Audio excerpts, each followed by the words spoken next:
Come pensiamo di fare l'introduzione, anzi faremo una breve introduzione a Tolkien, che è il pensatore, scrittore medievista che in fondo ci ha riuniti qui e che ha ispirato il libro attraverso le sue idee. Ho preso qualche appuntino, ma in realtà soprattutto a braccio. Tolkien nasce in Sudafrica nel 1892 a Bloemfontein, ci passa i primi anni della sua vita, ma per lo più vivrà la sua infanzia in Inghilterra, cosa che naturalmente stimolerà la sua fantasia e la sua sensibilità per la bellezza della natura. Era un linguista, un globetrotter, era appassionato delle lezioni di linguaggio. Fin da piccolo ricordava per esempio nelle sue lettere che insieme agli amici aveva inventato l'animalese. L'animalese era un insieme di parole casuali che significavano certe e quelle altre cose, il linguaggio bambini è noto, no? I famosi linguaggi segreti. Mi ricordo che anche mia nonna raccontava che aveva inventato un linguaggio, quindi l'attività più precipua dell'uomo, secondo Tolkien. Questo aspetto ci porta al centro della sua opera e anche ci collega al libro.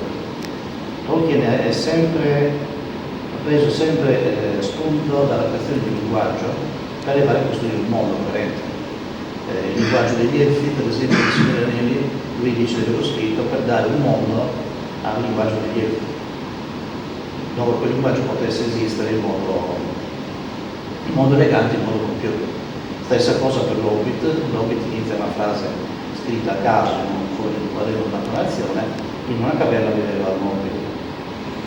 Questo aspetto del linguaggio è tipico di Tolkien. Lui ha scritto anche un saggio a cui si rifà il libro di Stefania, che riguardava il rapporto fra l'inglese e il gallese.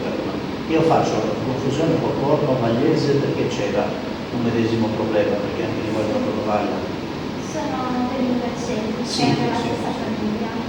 Per cui questo saggio sul gallese scritto nel 56, se non sbaglio. In occasione delle O'Donnell Lectures, delle lezioni universitarie in onore appunto di O'Donnell. È incluso nella raccolta Il libro fantastico, che raccoglie moltissimi saggi tolkieniani di letteratura. Lo scopo era portare alla conoscenza del pubblico di lingua inglese l'importanza e la bellezza del gallese e il cervello leggere come libro. Tolkien è anche anticipatore di quella moda degli anni 60-70 che portò anche i gruppi musicali come Clan a riprendere i linguaggi celtici, quindi in questo senso è stato anche lì un precursore. Questo aspetto è importante perché permette a Stefania di fare un confronto col sardo sia all'interno del concetto di lingua minoritaria, sia all'interno della possibilità di apprendere attraverso l'esempio di Hobbit, del Signore degli Anelli e dell'ispirazione tolkieniana, il sardo come lingua propria, come lingua nativa da definisce Tolkien, anche se lui si riferisce probabilmente alla lingua platonicamente interiore e quasi innata, non la menziona. A questo punto di vista io direi che potrei partire con qualche domanda. Se c'è qualche domanda che volete farci su Tolkien, poi avrete occasione, penso di aver dato una realmente. La prima domanda che voglio farti è come nasce il libro, ma forse abbiamo un po' accennato. Il libro Tartaruga e Hobbit nasce all'interno di un contesto ben preciso, all'interno di Sarda Tolkien Sardegna, che è la comunità sarda per lo studio e la divulgazione delle opere di Tolkien nell'isola. All'interno di questa comunità, noi membri del gruppo, ci siamo resi conto che il nostro intento di voler dare valore alla lingua sarda nel pieno spirito di Tolkien incontrava una difficoltà, e questa difficoltà veniva dal pubblico sardo. Noi ci rinunziavamo un pubblico sardo che non conosceva il sardo e questo era un problema, ci feriva. Abbiamo visto che il nostro intento di dare valore alla lingua sarda attraverso le opere di Tolkien veniva ostacolato perché molte persone sarde non conoscevano il sardo.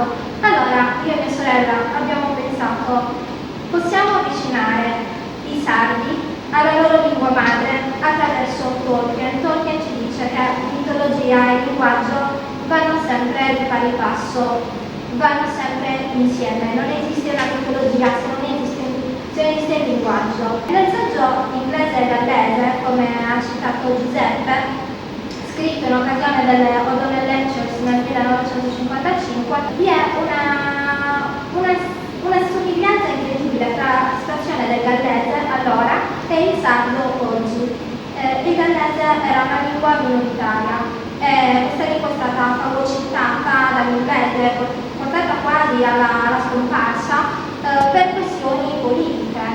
Questo processo è stato invertito in Galles quando è passata la standardizzazione della lingua e in Sardegna però ancora non abbiamo raggiunto una standardizzazione tale che sia riconosciuta da tutti i sardi. Ci sono ancora battaglie da questo punto di vista e siamo ancora lontani dal bilinguismo isolano.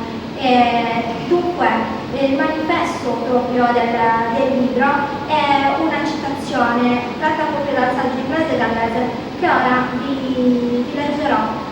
Dice così: le lingue sono i principali segni distintivi dei popoli. In effetti nessun popolo giunge a esistere finché non parla una sua propria lingua. Che le lingue scompaiano e scompariranno anche i popoli o diventeranno popoli diversi. Ma questo non accade mai se non come risultato dell'oppressione e della sofferenza. Ed è esattamente quello che è successo alla lingua sarda quando è subentrato l'italiano, l'ha sostituito in ogni suo ambito e questo era qualcosa che non era avvenuto neanche nel periodo spagnolo, in cui spagnolo e sardo hanno sempre convissuto. Ma Tolkien in questo saggio ci dice anche che quando un popolo cessa di parlare la sua propria lingua, che è ciò che lo contraddistingue, che lo identifica, che lo rende tale, perché una lingua codifica la maniera di vedere una realtà, il mondo, cambia anche come popolo, cessa di esistere, muta e diventa un popolo diverso da quello che erano i suoi antenati, un popolo che è qualcos'altro. Infatti ora noi vediamo che molti sardi non hanno una coscienza identitaria propria, molti si sentono italiani, ma la nostra cultura, a pensarci bene, non è la cultura italiana, è diversa, abbiamo altro cibo, altra musica, un'altra lingua, altri costumi che sono unici e che si stanno perdendo, ma anche portare la lingua sarda e ridurla semplicemente a quello che è il nostro folklore, le nostre tradizioni è errato, perché il sardo è una lingua giuridica, si afferma molto prima dell'italiano tra le lingue romanze ed è una lingua che ha una grande tradizione letteraria, ma soprattutto è una lingua normale con cui si può parlare di qualunque argomento, dall'alta letteratura, come sono i classici del Novecento, come possono essere le opere di Tolkien, che appunto sono dei classici che sono stati scritti nel Novecento, nel Novecento. È una lingua con cui veramente si può parlare di qualunque cosa senza stereotipi, perché quando si parla di Tolkien si finisce di parlare di cinema, di giochi da tavolo, di videogiochi, di musica, di tutta una miriade di argomenti che non sono semplicemente folklore, tradizione sarda. Il sardo è una lingua normale. E noi con questo libro è questo che vogliamo far capire alle persone. Con il sardo possiamo riscoprire Tolkien, portarlo a casa nostra, rivederlo con i nostri occhi. È come un ritorno a casa, ecco, come portare a casa questo autore e riscoprire la terra di mezzo attraverso la nostra lingua. Questo è l'intento principale del libro ed è in questo contesto che nasce e si afferma voler avvicinare le persone, in modo particolare i sardi, alla lingua dei loro padri attraverso la terra di mezzo e attraverso anche la mitologia creata da Tolkien, arrivare a scoprire la mitologia sarda e arrivare a conoscere in modo più approfondito la nostra vera identità, la nostra vera cultura. Molto interessante l'aspetto. Mi ho insegnato anch'io la citazione che fa Tolkien, se non sbaglio è uno scrittore norvegese vicino, almeno mi pare di capire dalla Penso che sia islandese. islandese? Sì, perché l'Islanda è fondata da proprio norvegesi, no? Sì. È nota la storia. Questo aspetto dell'oppressione è piuttosto interessante. Noi non dobbiamo neanche tornare molto indietro, per esempio, la memoria di mia madre, che voglio dire, diceva sempre quando faceva avere la lezione in italiano, noi se l'insegnante vuole scriverla in sardo sono valutare sul dito, per esempio, no? E un aspetto dell'oppressione che tu hai detto è che spesso l'oppresso fa solo il punto di vista dell'oppressore. E la lingua è davvero un modo per liberarsi di questo aspetto, e anche come l'educazione, no? Tra l'altro tu citi una cosa molto che non è nota come genetica filosofica, che dice che sostanzialmente l'interpretazione e la traduzione sono la stessa cosa, e quindi è anche un modo di adeguazione. Con la propria lingua lo strumento è più affine, ecco. Non volevo perdermi comunque troppo in questo aspetto che magari è un pochino più particolare. Dunque, rispetto al libro, volevo dire una cosa. Quando hai presentato il progetto dell'editore, come è andato? Come è stato il rapporto con l'editore? Che consigli ha dato per il libro? Come l'avete portato avanti? Che interesse c'è? Questo è accaduto durante i mesi del lockdown, quindi non c'è mai stato un incontro vero e proprio con gli editori, ma semplicemente per via telefonica, neanche per videochiamata, ma semplicemente per chiamata. Il libro sì, era una scommessa, ma quello che mi ha fatto piacere è che hanno investito su di me e hanno creduto in questo progetto, e così è stato che insomma questo progetto è stato curato da me e mia sorella, quindi è un lavoro fatto da due donne, da due attiviste della lingua sarda, e questo è stato preso in considerazione dagli editori, ma soprattutto era qualcosa che rompeva nel panorama letterario sardo, perché si tratta di qualcosa che non era stato mai fatto finora, cioè parlare di Tolkien in lingua sarda. Questo infatti è il primo libro su Tolkien in sardo, e contiene anche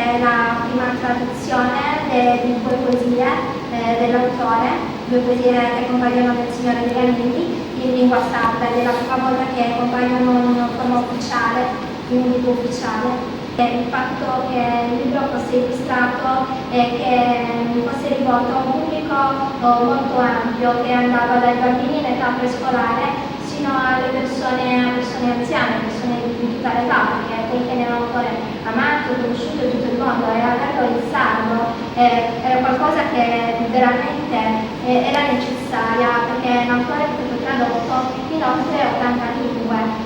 L'Hobbit, per esempio, è stato tradotto in 82 lingue, e dopo è uscita una versione nuova, è stata uscita una versione Shocchi addirittura. L'anno scorso è uscita la Compagnia dell'Anello dell'Asturiano, dopo il grande successo dell'Hobbit dell'Asturiano, che ugualmente è una lingua minoritaria parlata nel nord della Spagna.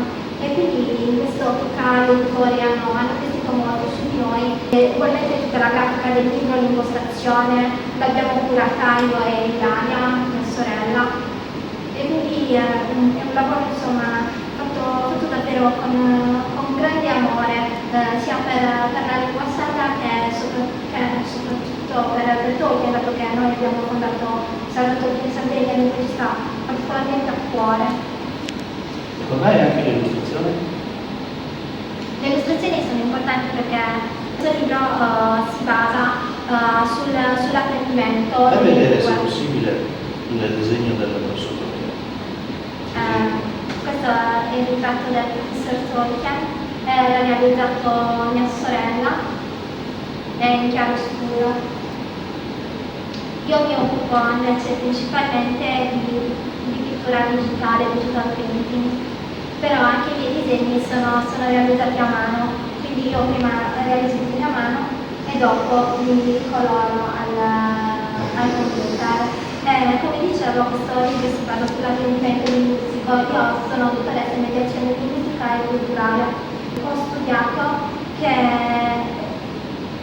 imparare una lingua è più facile attraverso qualcosa che già si conosce.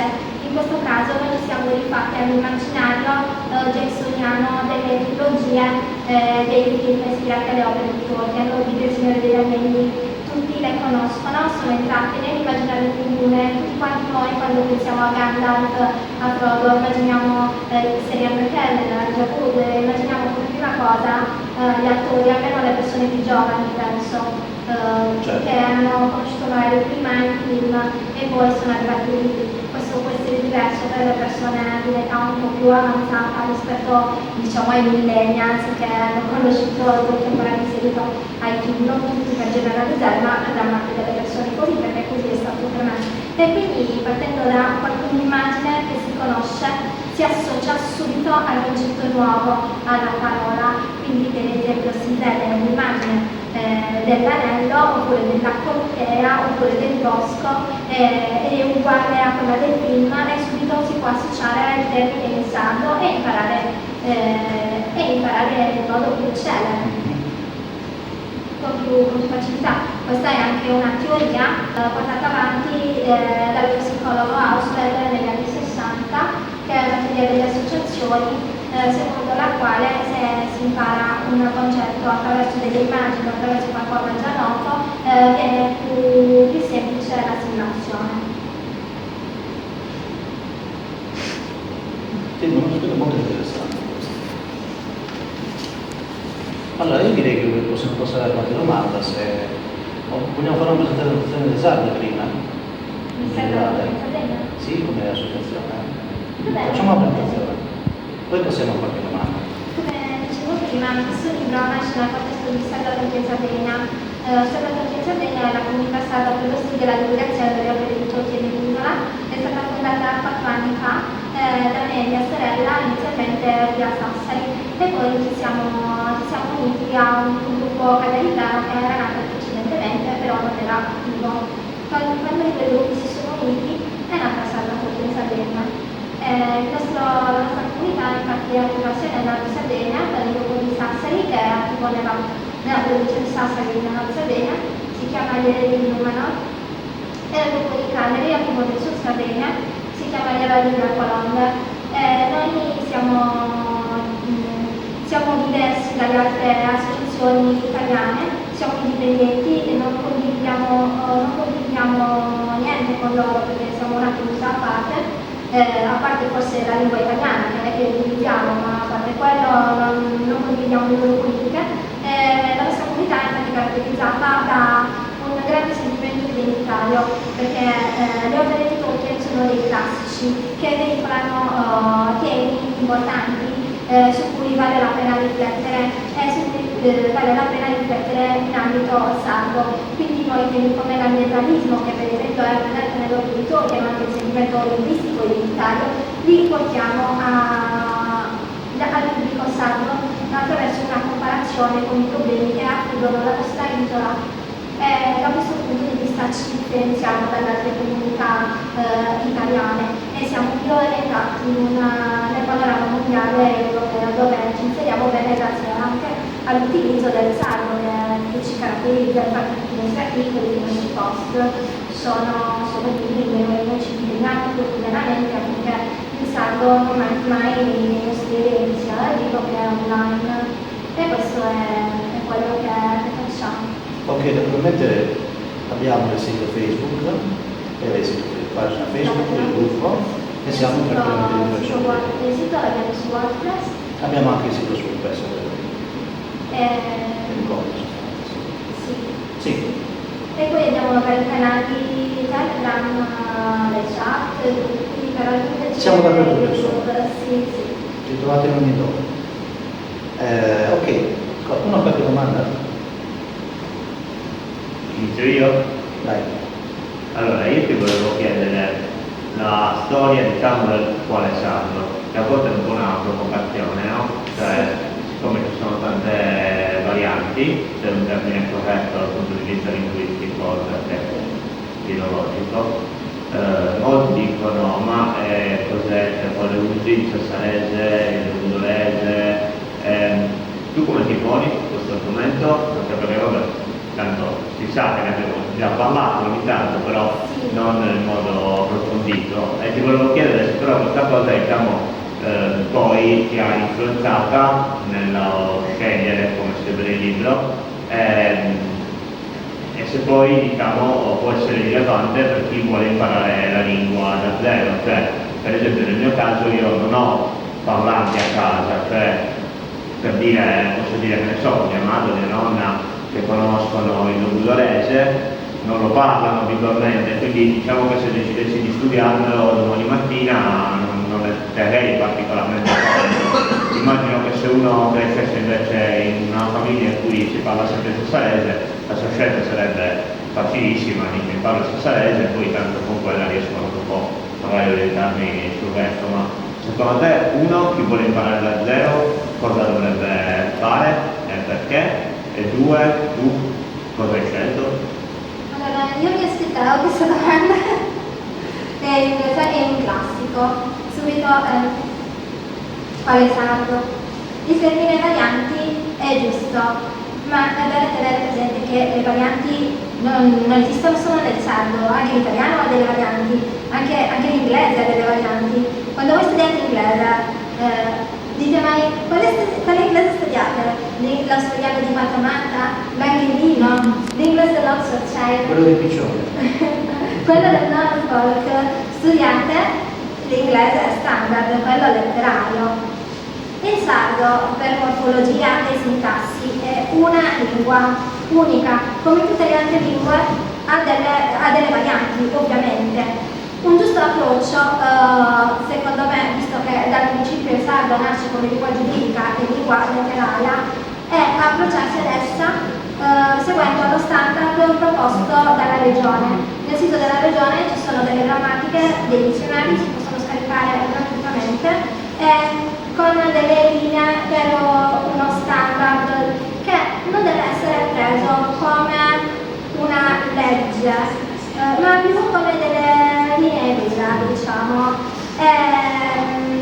più un codice di scrittura che facilmente si può adattare alle due macro varianti che sono il logudorese e il campidanese, le quali però sono mutualmente intellegibili e quando si utilizza lo standard proposto dalla regione, che andrà a migliorare tutto quanto, questo standard si può adattare alle due macro varianti, che comunque non sono due lingue altre, fanno parte sempre della lingua sarda e fra di loro possono, cioè si capiscono, i locutori si capiscono tra di loro. Quindi secondo me per iniziare a studiare il sardo da zero è opportuno partire da questi due libri e guardare un po' le regole di scrittura e cercare di adattarle alla propria variante. E poi dotarsi di una grammatica come quella di Mario Punto, che è molto completa, infatti contiene tutte le varietà di sardo, in modo tale da poter fare dei confronti e conoscere tutta la lingua nella sua interezza e vedere che quelle parole che sembrano così tanto diverse in realtà sono allotropi, non sono tanto diverse. Insomma, se io faccio esempio, per esempio se io dico Cresia e questo è capitanese è chiesa e se io dico logudorese è chiesa e praticamente cambia una lettera, quindi penso che ci si possa capire. Io non mi sono posta tanto il problema, io ho seguito appunto lo standard e mi sono presa alcune licenze di logudorese perché il logudorese è una lingua che ha una grande tradizione letteraria medievale e mi sono basata sul logudorese perché appunto qui stiamo trattando di un'opera letteraria appunto Tolkien e penso che in Libia però possa essere, a parte qualche licenza appunto di logudorese, parole come Zenia per esempio, questo libro possa essere compreso tanto nella Sardegna quanto nel Sud Sardegna senza nessuna difficoltà. Dunque io penso che si possa anche scegliere di studiare il sardo partendo dalla variante che più ci è vicina. Io per esempio quando scrivo a persone logudoresi scrivo logudorese, ma quando mi rivolgo a un pubblico più ampio cerco di usare uno standard che comunque possa essere intelligibile da tutti quanti, utilizzando anche parole che per esempio sono proprie del centro Sardegna o del Sud Sardegna, in modo tale da rendere lo stile anche più ricco, più elegante, più statico, purché ecco, si segue l'ortografia sarda, non la pronuncia. Il sardo non si scrive come si pronuncia e non si può scrivere all'italiana. L'italiano è un'altra lingua. Il sardo si deve scrivere seguendo le norme ortografiche sarde. Questo è il mio consiglio. Quindi partire dal codice di scrittura proposto dalla regione e poi in caso adattarlo alla propria variante o comunque lo scrivere in italiano. Sì. Soddisfatto per fare? Soddisfattissimo. Altre domande? Tu lo vorrà Stefano, ma la mia domanda è più semplice, riguarda più che altro una curiosità riguardo al libro, proprio sul lavoro in sé. Come sappiamo che Tolkien ha definito l'Hobbit come originariamente come una lettura destinata a un pubblico giovanile, ai bambini. Ora, tu e Ilaria avete seguito anche voi questa impostazione, cioè di un lavoro sia nei testi sia nell'impaginazione dedicato a un pubblico generalmente giovane, o ritenete che anche un pubblico più adulto e maturo e anche più consapevole possa trarre giovamento da questa lettura e apprezzarne il contenuto culturale? Allora, l'Hobbit è una fiaba e il fatto che sia nato come racconti della buonanotte che Tolkien scrisse per i propri figli non ne fa automaticamente un libro per bambini, proprio perché è una fiaba, è il genere stesso che non è un genere per bambini. La fiaba è un genere didascalico nato come derivazione cristiana dalle mitologie pagane, nasce dalla commistione di paganesimo e cristianesimo, qui nasce la fiaba, contiene degli insegnamenti morali, sentimentali. È stato solo nel periodo vittoriano, con la nascita del positivismo, che è stato declassato a genere infantile, e questo Tolkien lo sostiene, lo scrive nel saggio sulle fiabe. I bambini possono ovviamente apprezzare le fiabe, ma forse da un livello un po' più superficiale. Possono attraverso le fiabe dei bambini imparare a canalizzare i propri sentimenti, le proprie emozioni, ma vi sono delle fiabe, degli insegnamenti morali o comunque valori che possono essere un tesoro, soprattutto per gli adulti. L'Hobbit nasce come fiaba, però non nasce come fiaba del folklore, ma che si rifà al folklore, ma che si rifà anche a tutta una tradizione letteraria anglosassone, per esempio il Beowulf, norrena, come per esempio l'Edda, la Bonus Spike, il Uovo, ma anche il Cantare dei Libelluti, per esempio Sigfrido, la storia di Sigfrido, ma anche al Vangelo, ma in genere anche degli enigmata anglosassoni che derivano dagli enigmata latini, e persino è un'opera che contiene molti canti e che commistiona poesia e prosa, come le opere di William Morris, che è stato uno dei grandi ispiratori della poetica e dell'opera tolkieniana. Il protagonista dell'Hobbit è un cinquantenne, mentre i protagonisti delle fiabe tradizionali del genere sono fanciulli o fanciulle, comunque giovani in età da marito. Pensiamo per esempio alla storia di Jack, il angelo magico, e qui abbiamo un fanciullo che è un protagonista, mentre invece in Cenerentola abbiamo una fanciulla in età da marito.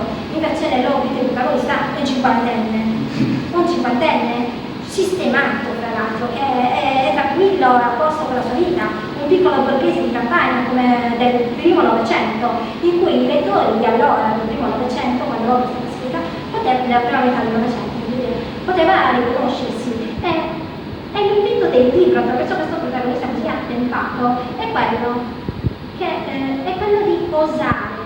Dice, non è troppo tardi a 50 anni per riuscire a fare le cose che avete sempre desiderato, ma poi tratta temi come per esempio la malizia, che secondo me un bambino non può cogliere, ma che una persona di una certa età, che tra l'altro è già sistemata, perché dico, è una persona vivo Baggins, questa l'Hobbit, è una persona che vive di vendita, che ha le campagne, vive dal suo vignetto, come ci viene detto il signor Vignetto, però ha questo desiderio di partire all'avventura, quindi quella che per lui può essere una vita agiata, anche un po' diciamo avara, che quello che poteva essere il cucchiaio d'argento, come poi era una falla con i suoi parenti, diciamo, queste cose sono temi, ma che riguardano un pubblico un po' più maturo, che un pubblico più maturo riesce a cogliere, anche il tema del viaggio ulteriore, che è il viaggio interiore, il tema del bene e del male, dell'invisibilità, che quando per esempio l'invisibilità, l'oscurità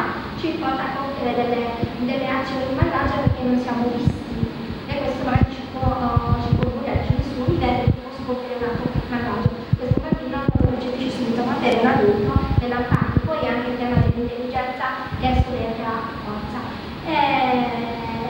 Hobbit, essendo un protagonista così particolare, un borghese, abbiamo detto, che è simile a una persona del Novecento, che è un personaggio del presente, serve a far identificare il lettore e ad accompagnarlo in un mondo di leggende, nel mondo del passato. E questo è il merito dell'Hobbit, proprio per tornare a questo concetto. Noi partiamo dall'Hobbit perché gli Hobbit somigliano più a noi e gli Hobbit ci accompagnano alla riscoperta del sardo, così come hanno accompagnato gli Hobbit a scoprire il mondo delle leggende e il vasto mondo intorno a loro. Ecco che a noi, invece di portarci dalle leggende, che poi ci porteranno attraverso la lingua delle leggende sarde, eventualmente ci porterà la lingua dei nostri padri, la lingua della nostra terra. E penso che il pubblico sì, possa essere un pubblico di bambini, perché il libro è illustrato, i testi sono brevi appunto per poter apprendere meglio le parole, poter fare meglio il confronto con la lingua italiana, perché questo c'è nell'affronto, ma anche un pubblico più adulto che ha il desiderio di imparare il sardo e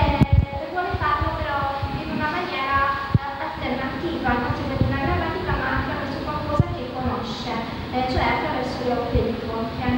E quindi per questo io ho utilizzato gli Hobbit, ma il mio libro non riguarda semplicemente gli Hobbit o la contea, si fa tutto il leggendarium delle opere di Tolkien. Dobbiamo vederlo come se fosse stato scritto da un Hobbit all'interno della contea e che parla del controllo della terra di mezzo ad altri piccoli Hobbit o ad altri compaesani che magari non hanno avuto la fortuna di conoscere la cultura elfica o la cultura degli uomini dell'Ovest.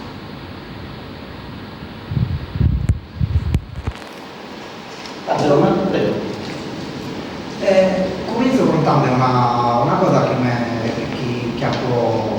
ho fatto qualche dia su due dell'Atlas, no? Film su camminando in Sarena, in Teolada, andando a sta base militare, che poi è stata manifestata da Foras, e ha pagato una companza che non veniva da metà tempo, da prima della pandemia, e mi ha mandato un cristiano, prima di tutto mi ha salutato, e dopo mi ha detto cristiano, basta che in questa storia della Sardegna, della cristiana sarda, noi o siamo su guerrende contro l'imperialismo, contro la base militare, contro l'inquinamento. Acaba con questa cosa della Sardegna.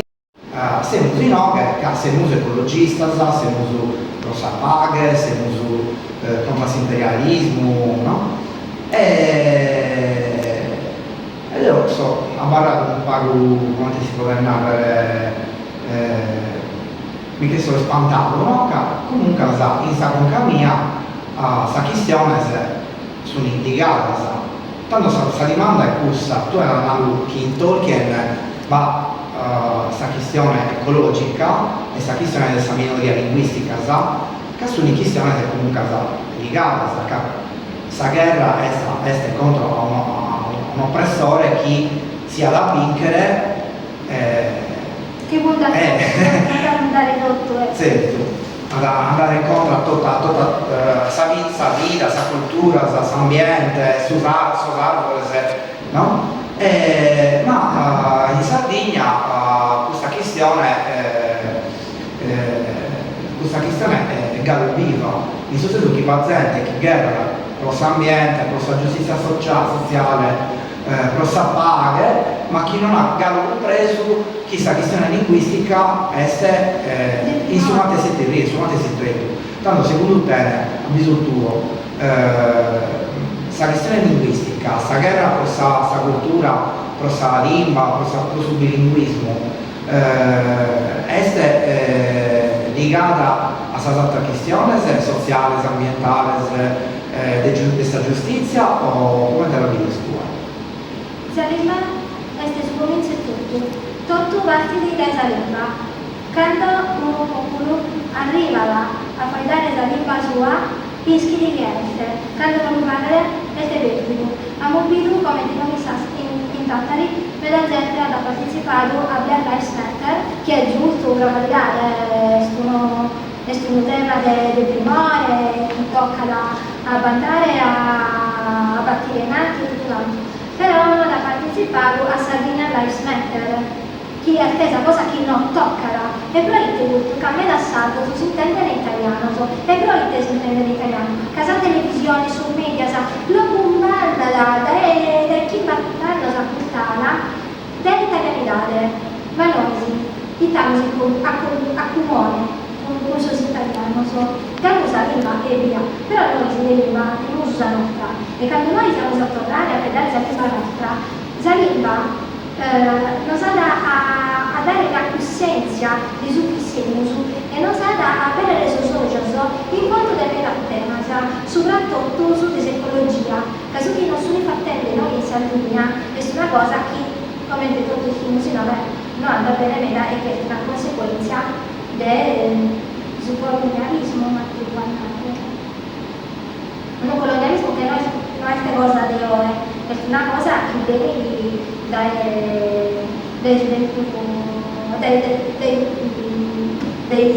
dei suddettori, no, e dunque io penso che tutta questa battaglia, tutta questa pelea deve cominciare da esa lingua, casa lingua sesta la coscienza del suo popolo.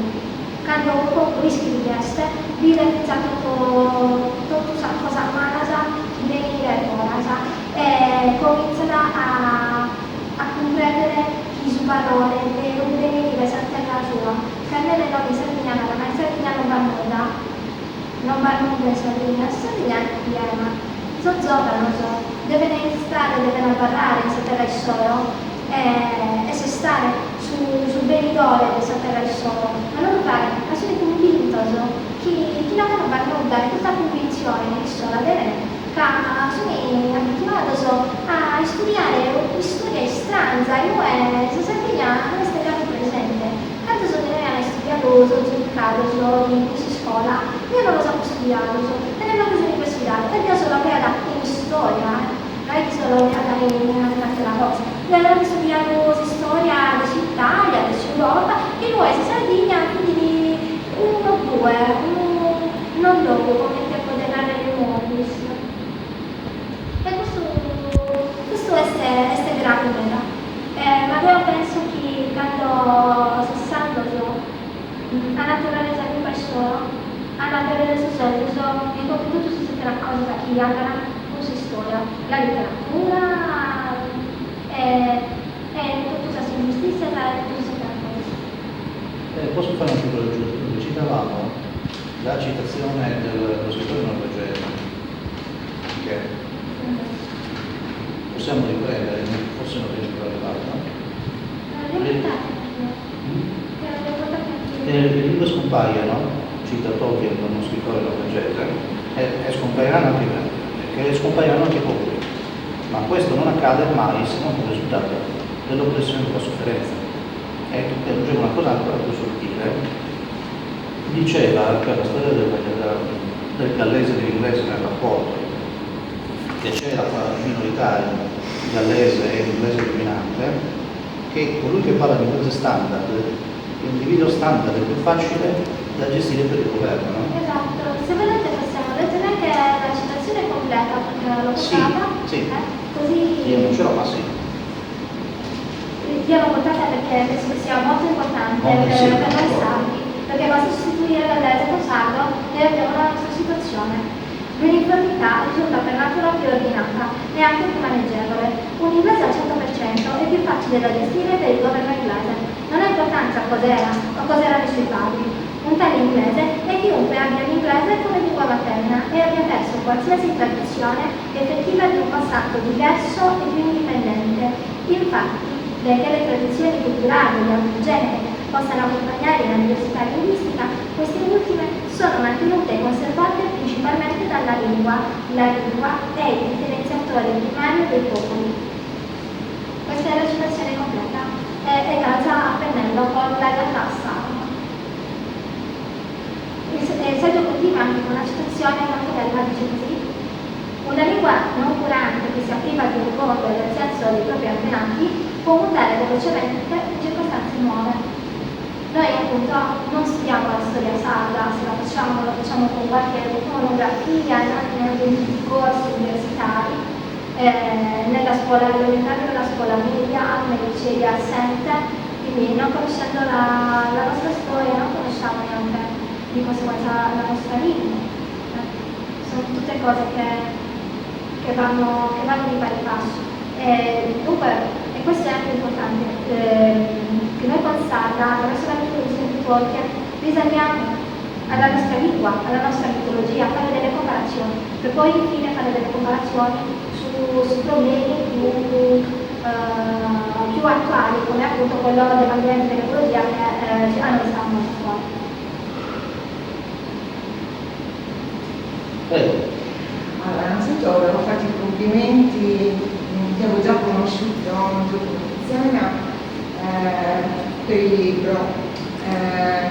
Come se lavoro con i bambini e quindi credo che insomma, a livello psicologico soprattutto sia fondamentale per loro l'immaginazione, sviluppare questi aspetti qui, quindi tutto ciò che diciamo che ti proiettano sono tutti McDonald's e quando tu gli chiedi qual è il tuo cibo preferito, la risposta è sempre che bello quando mi porta a McDonald's, quindi anche i coetanei un po' di esami di coscienza dovrebbero farselo. Se noi vogliamo partire da questi piccoli germogli, no? Per dare un po' di fertilizzante sulla coscienza, come dici tu, sulle radici, sulla lingua, eccetera, dobbiamo secondo me anche essere un po' meno ipocriti, perché ti trova la manifestazione X in Piazza Castello, 10 minuti dopo stai portando il tuo figlio a McDonald's, non ce n'è, per me è una contraddizione, ok, incredibile. Quando hai detto prima, molti giovani non hanno la coscienza, no? Della loro stabilità, perché sono convinti di essere italiani, quindi molto spesso vanno via e spopolano i paesini. Allora, io credo che più che questo, che comunque condivido, però c'è anche l'importanza del sapere che in ogni caso siamo in mano a una classe dirigente regionale serva, perché noi dopo la laurea siamo quelli partiti a fare il master MBA, a fare le cose, ok, poi però con la consapevolezza che rientrando qui vuoi fare un'impresa, vuoi creare qualcosa, non ci sono le condizioni economiche, politiche, amministrative per fare un tubo. Quindi partire dai bambini, ma partire seriamente, non con ipocrisia, che significa boicottare, sabotare e insegnare veramente anche i piccoli rudimenti di lingua sarda per ampliare la coscienza. Quindi grazie per questo contributo. Allora, la legge c'è e prevede l'insegnamento del sardo nelle scuole, ma è a discrezione dell'insegnante. La maggior parte degli insegnanti è stata formata in italiano per essere il perfetto italiano, non per essere sardo. E questo è il punto fondamentale. Quindi gli insegnanti che riescono veramente a portare il sardo, non è contro la legge, è nella legge, nella scuola, sono pochi e non sono tutelati e lo fanno quasi in maniera clandestina, anche se non è così, però questo è ciò che basta. Ora con il nuovo provvedimento della regione il sardo viene relegato di nuovo ai laboratori linguistici serali, mentre invece il sardo deve fare parte in Sardegna deve essere la lingua piccolare nella scuola, non deve essere una lingua studiata 2 ore come l'inglese, deve essere una lingua primaria e poi casomai studiare l'italiano come seconda lingua, oppure farlo coesistere. Però io ovviamente a me questa situazione, essendo un attivista per la lingua sarda, fa male, però io da sola non posso cambiarla, tutti devono unirsi per cambiare le istituzioni scolastiche o comunque fare delle petizioni alla regione, perché comunque i fondi per la lingua sarda ci sono, ma sono destinati male. Quello che bisogna creare è una classe nuova di insegnanti, perché tutti gli insegnanti